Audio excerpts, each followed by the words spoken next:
Welcome to VGG Music Live. Salut, c'est Ben de Deficiency pour BGP Music Live.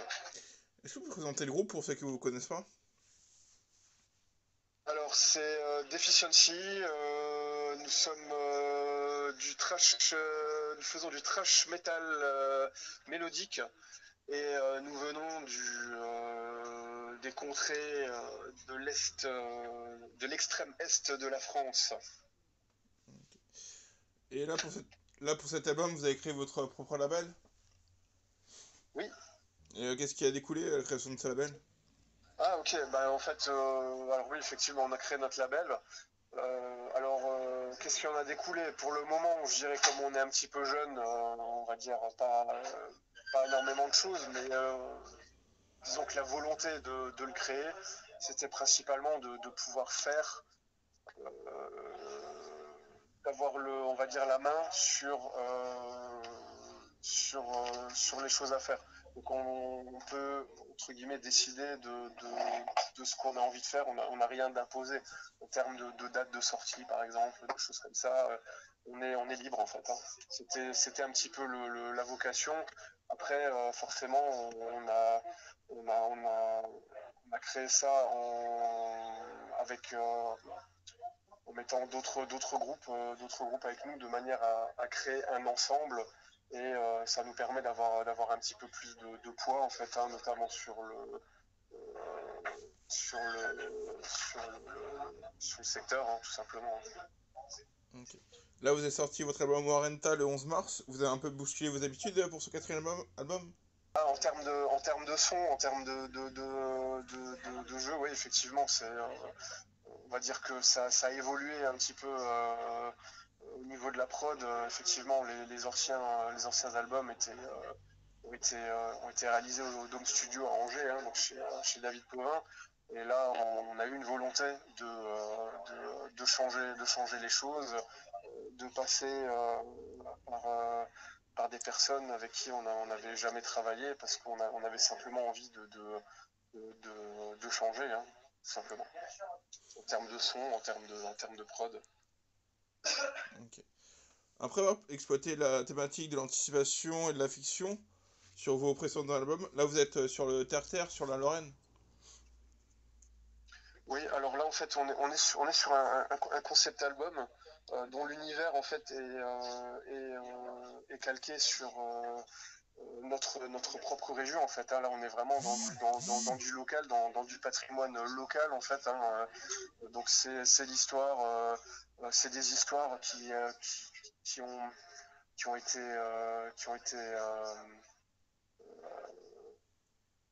vécues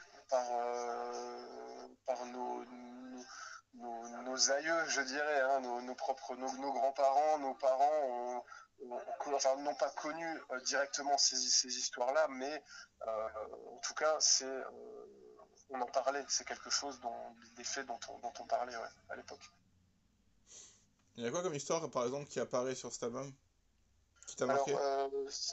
Alors si on prend, je sais pas, si tu veux, on est dans un cadre, par chez nous, on est dans un univers minier, si tu veux, à l'époque, tout tournait autour de la mine, et dans le vécu de ces personnes, de cette population dans les années 40, on a eu des histoires un petit peu mystiques, un petit peu surnaturelles, notamment si tu prends The Feathers, donc c'est littéralement les plumes. En fait, à l'époque, il y avait des familles dont les gamins tombaient malades, ou des familles entières qui tombaient malades, et on découvrait en fait dans les plumes de leurs oreillers euh, les plumes s'aggloméraient en forme d'oiseau, en forme de nid, ces choses-là. Et en fait,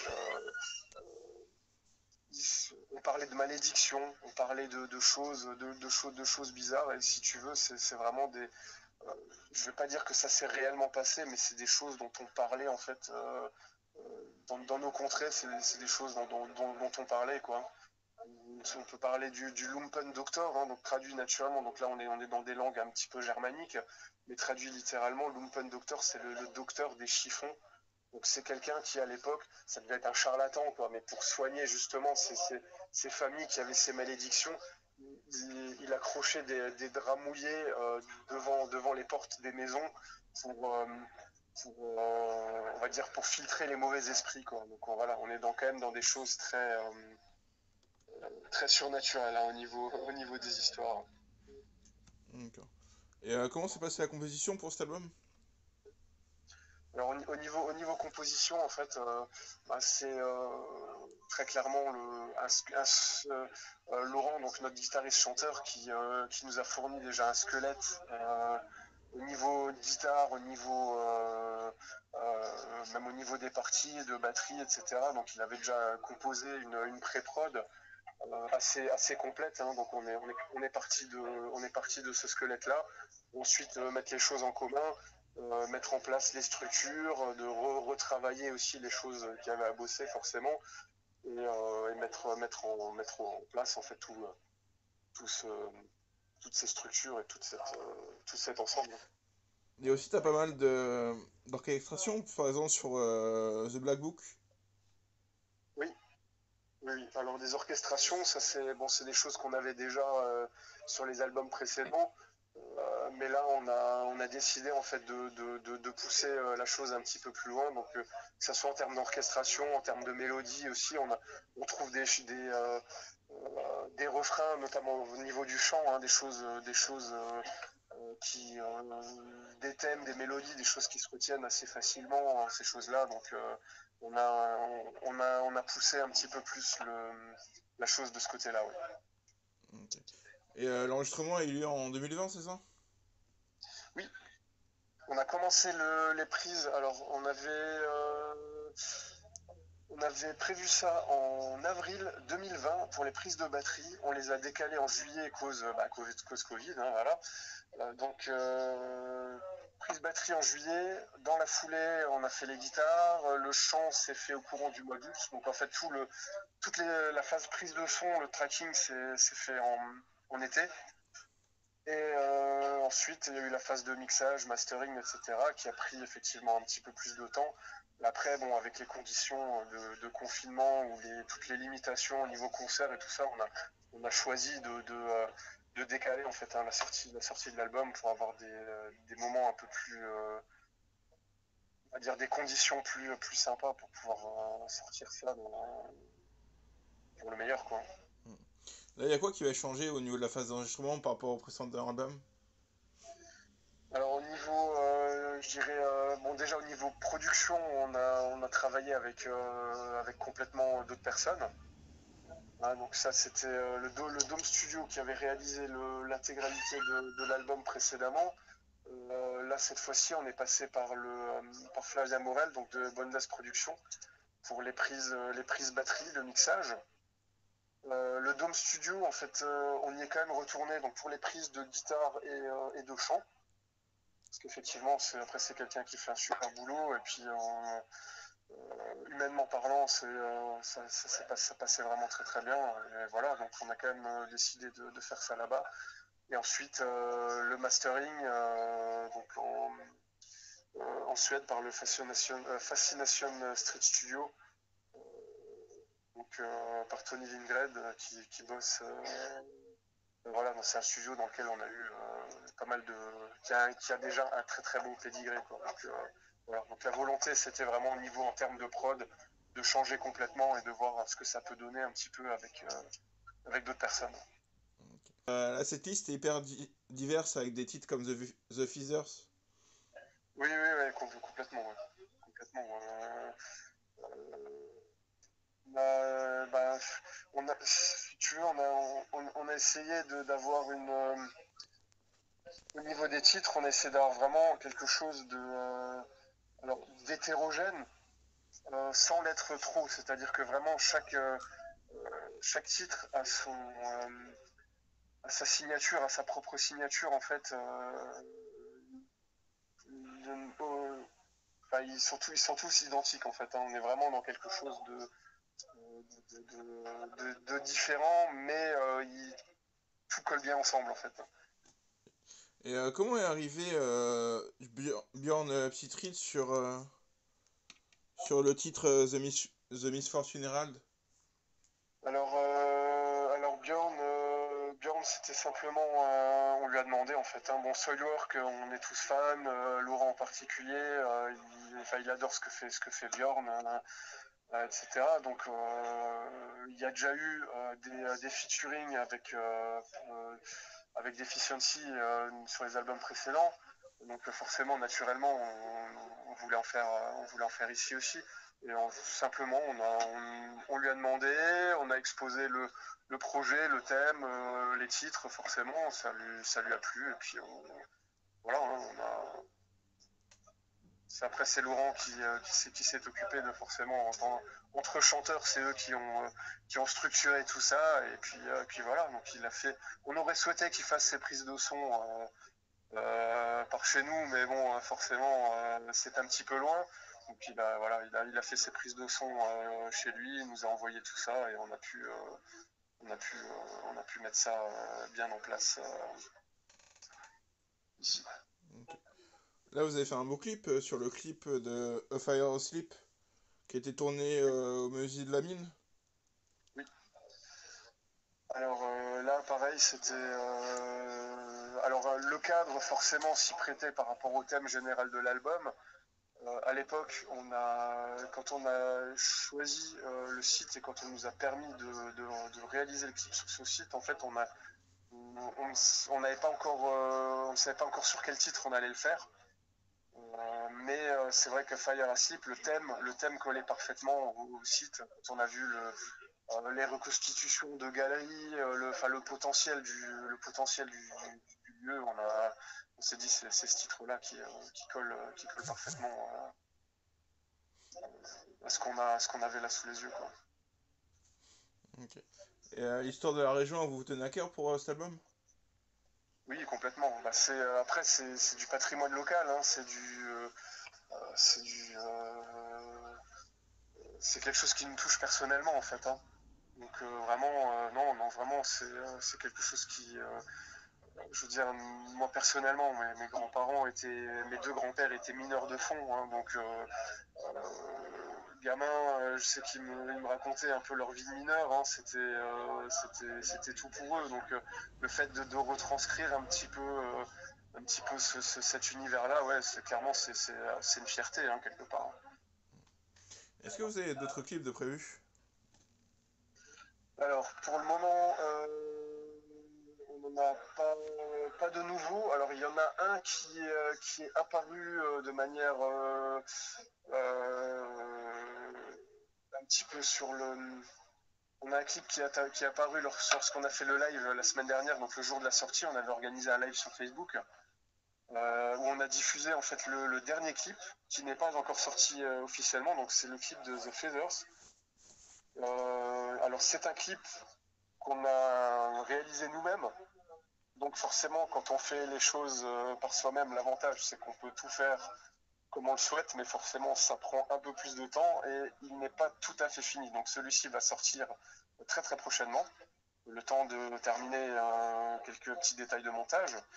Voilà. Ensuite, non, en clip, pour le moment, on a ce qu'il faut. Ce qu'on veut surtout maintenant, c'est faire du live. Donc quelques dates dans les tuyaux. Et puis là, on est en train de voir pour la suite. Donc pour fin 2022 et booker encore des choses pour 2023. Ok. Et donc là, vous avez quoi pour booker pour 2022 pour l'instant? Alors 2022, là tout de suite, nous avons une dizaine de dates de bouquets, donc notamment on sera à Lyon la semaine prochaine, donc le 26.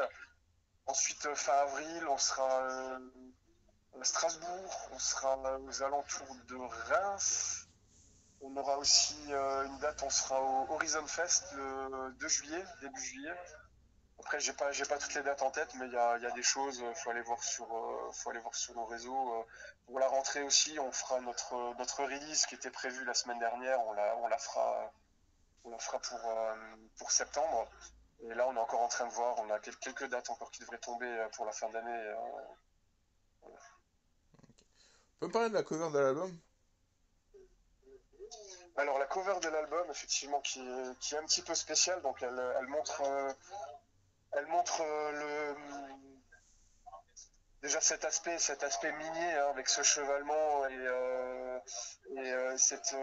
cette bâtisse qui, chez nous, en fait, est complètement habituelle parce que des constructions comme ça, on en a un petit peu partout autour de nous. Et puis ce personnage, alors on pourrait l'assimiler à Ludma, qui est cette sorcière malgré elle, hein, un peu dans l'histoire, mais qui ne l'est pas forcément. Donc c'est en fait une image qu'on a voulu transparaître pour un petit peu laisser des idées aux gens. Voilà, ça peut être la mort, ça peut être The Misfortune World, donc là l'annonciateur de malheur, donc dont on parle aussi également dans cet album. Donc c'est un petit peu tout. Cette couverture en fait et le livret, tout ça a été réalisé par Laurie Gisona, donc c'est quelqu'un aussi qui indirectement fait quasiment partie du groupe parce qu'elle a participé aussi à l'écriture de certains textes par le passé. C'est une photographe maintenant depuis pas mal de temps et puis là elle nous a réalisé cette pochette vraiment qui est de vraiment très très très grande qualité. On en est très fiers et puis on reçoit beaucoup de critiques positives sur cet artwork. C'est vraiment une belle réussite. Là, la cover, ça peut me faire penser à une veuve aussi. Oui, effectivement. En fait, enfin, aujourd'hui, comme tu peux l'imaginer, on a déjà pas mal discuté euh, un peu à droite à gauche avec du monde, et c'est vrai qu'en fait, chacun nous donne son idée de la pochette, et elle est à chaque fois différente, effectivement. C'est intéressant, c'est très intéressant. Donc là, tu me parles d'une veuve. Tout à l'heure, on me parlait, alors quelqu'un m'évoquait le chevalement, lui me parlait d'un mirador, en fait, donc d'une scène de guerre carrément. Tu vois, donc en fait, chacun peut l'interpréter un petit peu comme il veut. Donc c'est vraiment très intéressant. Bah, les mines, c'était un peu une guerre contre les éléments, quoi. Oui, oui, ouais, c'est clair. Hein. C'est aussi guerre contre les éléments. C'est aussi un synonyme de la vie dure, hein, parce que bon, à l'époque, ça rigolait au niveau des conditions de vie, au niveau des conditions de travail, ça rigolait pas trop. Donc ça évoque aussi ça. Ouais. Et je crois que les mineurs, ils mouraient jeunes, non? Oui, oui, complètement. Ben, bon, j'ai mes grands-pères, bon, qui heureusement ont vécu quand même jusqu'à un certain âge, mais bon, ils avaient quand même des maladies pulmonaires, des choses comme ça, parce que les gars ils mangeaient de la poussière toute la journée, quoi. Hein. C'était vraiment des conditions. Je pense qu'aujourd'hui, personne n'accepterait de travailler. Maintenant, on te met dans un ascenseur, on te met une lampe sur le front et on te fait descendre à 1000 mètres sous terre pour aller gratter des cailloux, quoi. C'était les conditions de l'époque. Hein. C'était quand même très très très dur. Quoi. Ouais, c'était un peu des guerriers, quoi. Parce que... Ah oui, oui, complètement. Ouais. Complètement. Je te laisse le mot de la fin pour les auditeurs. Un petit mot de la fin. Écoutez cet album, venez au concert. Euh, allez voir BGP Music Live. Et à très vite sur la route. Merci beaucoup. Merci à toi. Merci à toi. Merci beaucoup. Bonne journée pro. Salut. À très vite. Ouais, merci beaucoup.